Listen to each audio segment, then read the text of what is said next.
Olá, sejam bem-vindos a mais um vídeo treinamento tutorial de produtos Kerio. No vídeo de hoje vamos abordar algumas questões mais avançadas relacionadas ao Kerio Control. Em especial, vamos falar um pouco sobre o inspetor de protocolo. Para aqueles que não me conhecem, eu sou o Igor Takahashi, engenheiro de pré-vendas, suporte técnico e treinamento para Kerio no Brasil. E agradeço o tempo dedicado para vocês estarem vendo esse vídeo. Nessa apresentação, conforme dito na introdução, falarei um pouco sobre o inspetor de protocolo. E dentro dessas técnicas avançadas citadas no título da apresentação, vou abordar 4 que são questões bastante pedidas por clientes para uso no dia a dia e junto às atividades relacionadas ao negócio de cada um dos clientes. Uma das técnicas é o uso do QoS para deixar alguns sites lentos. O outro é como fazer o bloqueio de sites por palavras. O terceiro é o bloqueio de downloads por extensões de arquivo. E para finalizar, vou citar um pouco de como utilizar os recursos de intervalos de tempo no Kerio Control. Para começar, vamos falar um pouco sobre o inspetor de protocolo. Em várias situações, as pessoas têm dúvidas do que seria o inspetor de protocolo e para que ele serve. O inspetor de protocolo dentro do Kerio Control faz parte exatamente das rotinas para segurança do tráfego de rede, e esse inspetor monitora determinados tráfegos o tempo todo. No caso, os mais comuns seriam o HTTP, o FTP, o SMTP e o POP3, dentre outros. Então, como exemplo aqui nesta apresentação, o inspetor de protocolo HTTP monitora o tráfego entre clientes, navegadores e os servidores web. É através do inspetor de protocolo que fazemos o bloqueio de conexões a páginas específicas ou bloqueamos o download de objetos em particular. Ou seja, é um inspetor de protocolo que gerencia a camada entre as configurações de regra e a regra aplicada propriamente dita. E um dos requisitos para o bom funcionamento do inspetor de protocolo é que ele tem de ser aplicado a um protocolo específico ou um serviço. Na prática, como podemos verificar o estado e a configuração do inspetor de protocolo? Nas regras de tráfego do Kerio Control, a coluna do inspetor de protocolo vem por padrão desabilitada. Então, se vocês forem com o botão direito do mouse sobre as colunas de títulos das regras de tráfego, vocês podem verificar que existe uma opção desmarcada chamada inspetor. Ao marcá-la, vendo na figura abaixo, verifiquem que aparece a coluna inspetor e para cada uma das regras de tráfego o respectivo status do inspetor de protocolo. Na figura, como vocês podem ver, está como padrão, ou seja, o inspetor está ativo. Ao criarmos uma regra de tráfego com a coluna de inspetor habilitada, podemos configurar manualmente para aquela regra de tráfego o inspetor de protocolo a ser aplicado.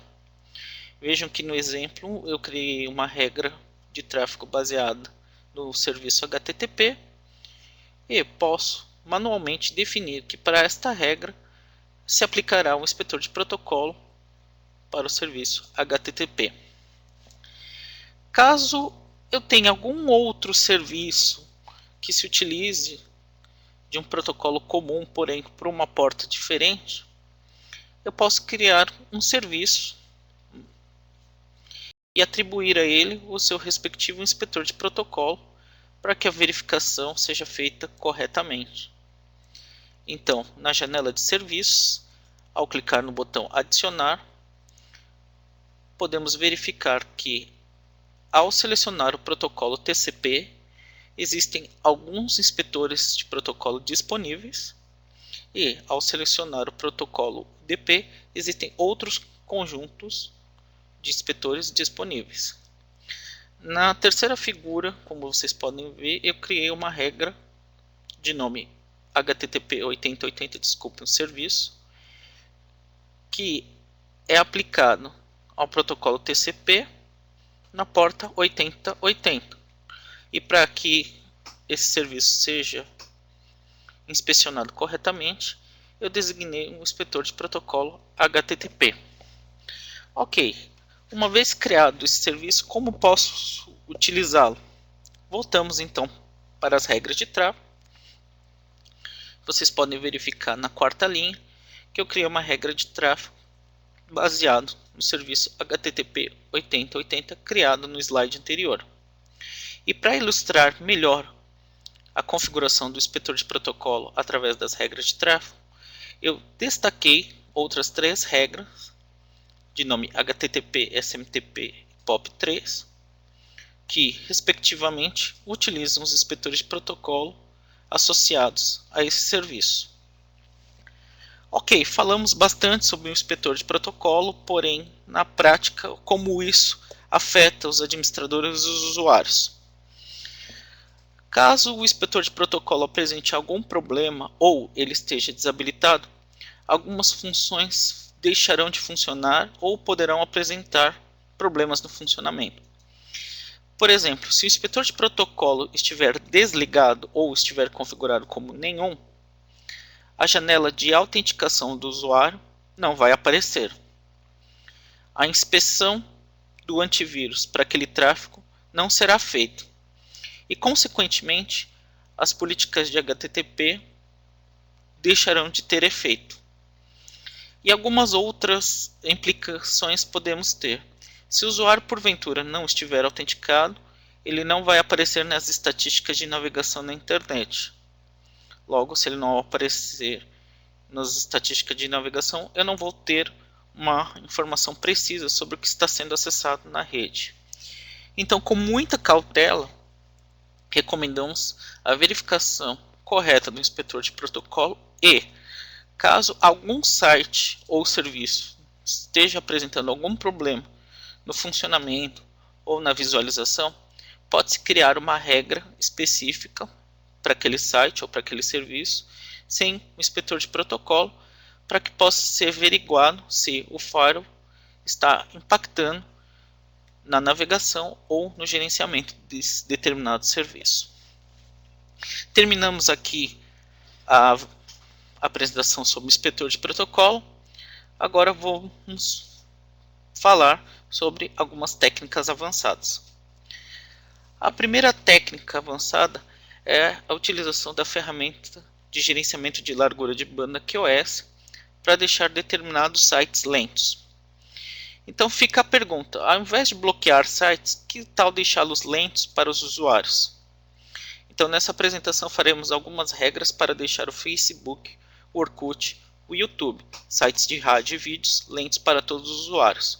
Os demais sites que não estejam categorizados nesses grupos serão visualizados normalmente. Então o passo será criar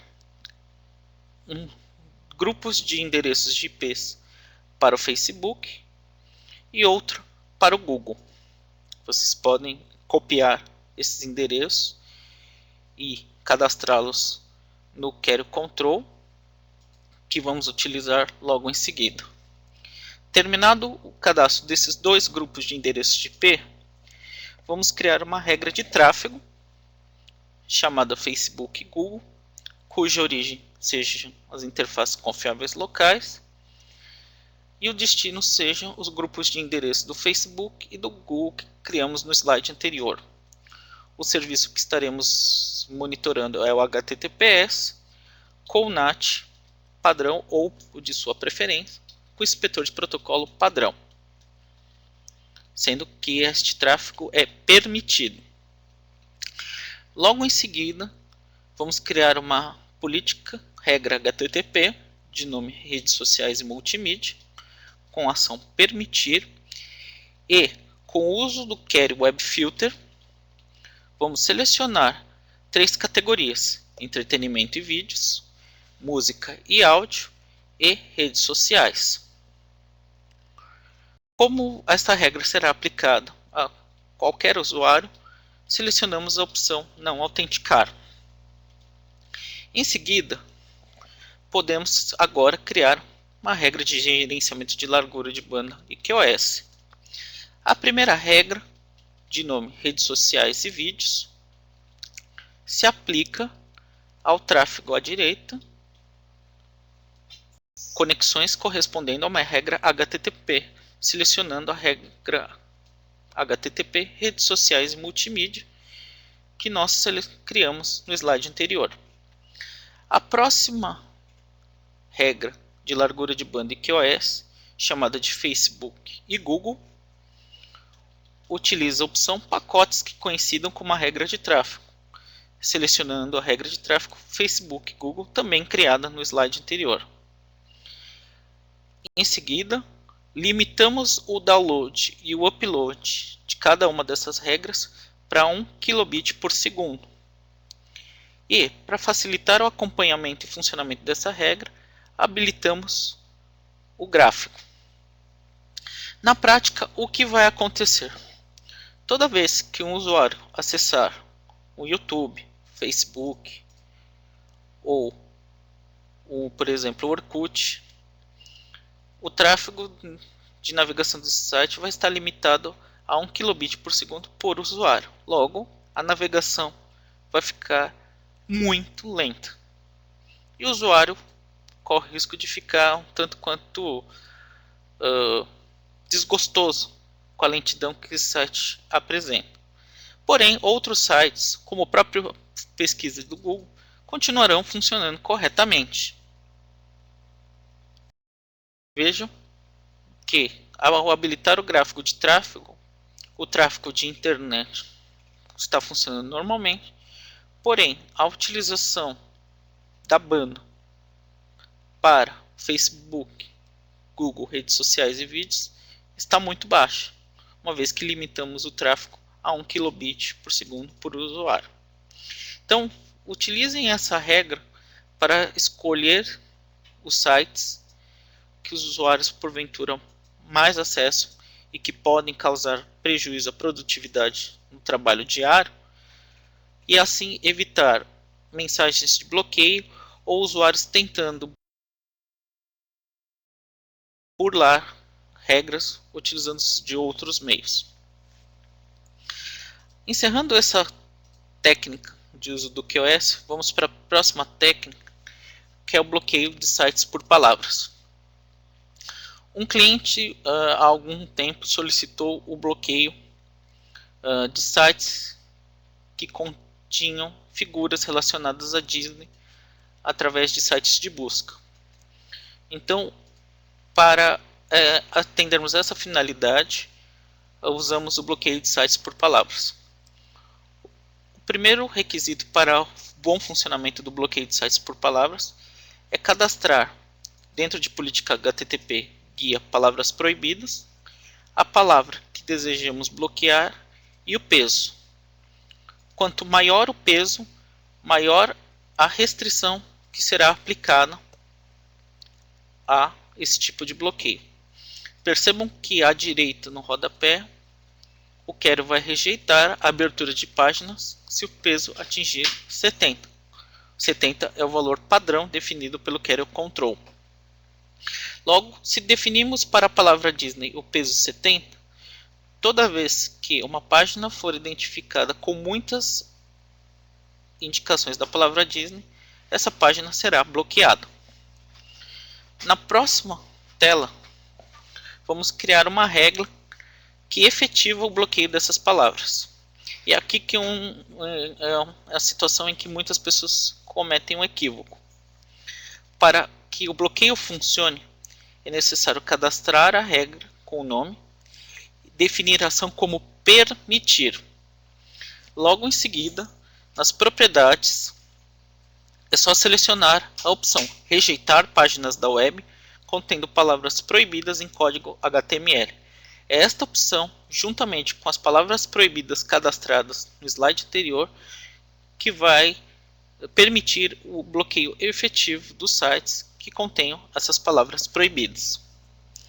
Uma vez cadastrada as palavras proibidas e criando a regra e política HTTP com sucesso, toda vez que um usuário tentar acessar um site relacionado a Disney ou utilizar o mecanismo de busca com a palavra Disney, ele vai receber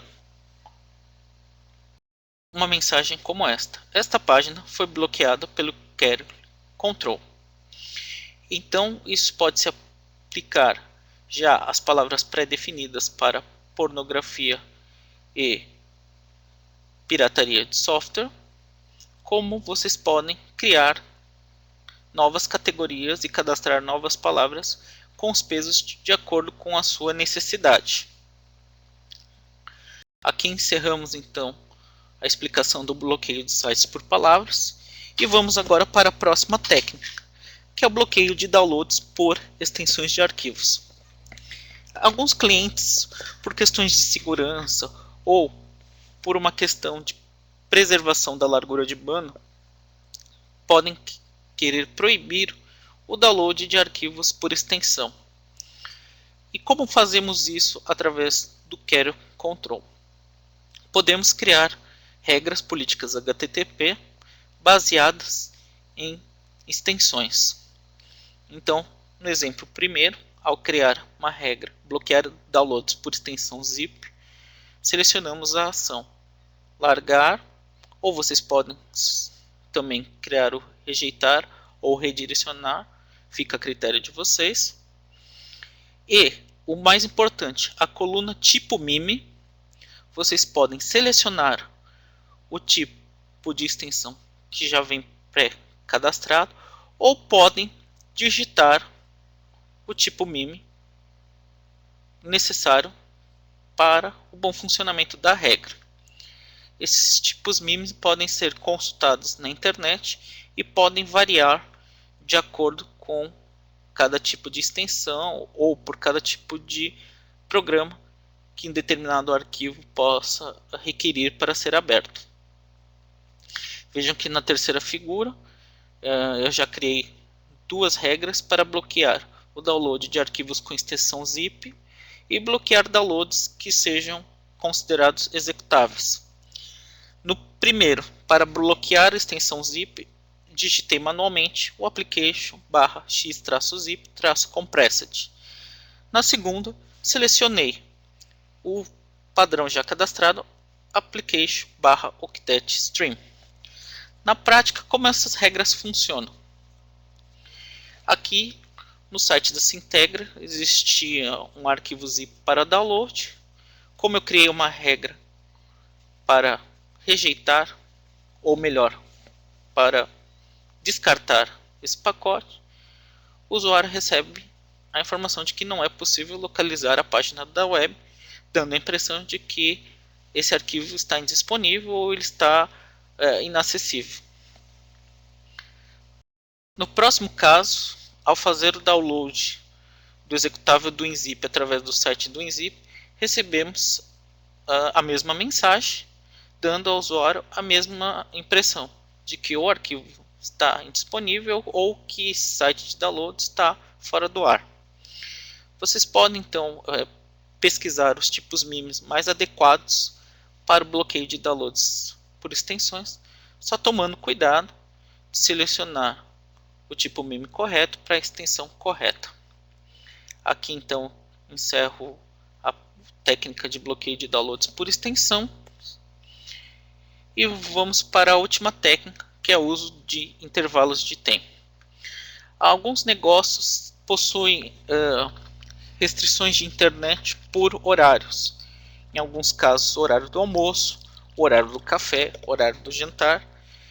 E o Query Control consegue, através do recurso de intervalos de tempo, permitir aos administradores cadastrar esses intervalos de tempo e fazer com que as regras se apliquem dentro desses intervalos de tempo.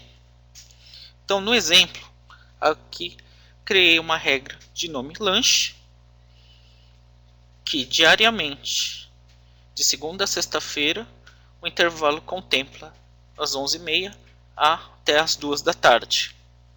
Ok, criei esse intervalo de tempo. Agora, como utilizá-lo? Simples. Podemos utilizar em regras de tráfego, selecionando na coluna tempo válido a opção lanche. No caso, na regra de tráfego, internet liberado, interfaces confiáveis como origem, interface da internet como destino, os serviços HTTP e HTTPS são permitidos dentro do horário do lanche, ou seja, de segunda a sexta-feira, das 11h30 às 2 da tarde. Junto com as regras de tráfego, eu estou criando também uma regra de QoS para garantir que a minha banda não será totalmente utilizada dentro do horário do lanche. Logo, criei uma regra de nome Internet Lanche com tráfego de navegação na web, na qual eu limito o download e o upload até 20% do link de internet disponível. Além disso, eu posso liberar determinados sites, como por exemplo redes sociais, para o horário do almoço. Então, eu criei uma regra HTTP chamada sites liberados lanche, que eu permito a navegação no horário do lanche. Espero que com essas técnicas vocês consigam otimizar a utilização do seu Query Control e assim propiciar uma segurança de rede, uma experiência de navegação para os usuários bastante adequada para a realidade do seu negócio. Agradeço aqui a sua participação e fiquem atentos aos próximos vídeos do nosso canal. Muito obrigado.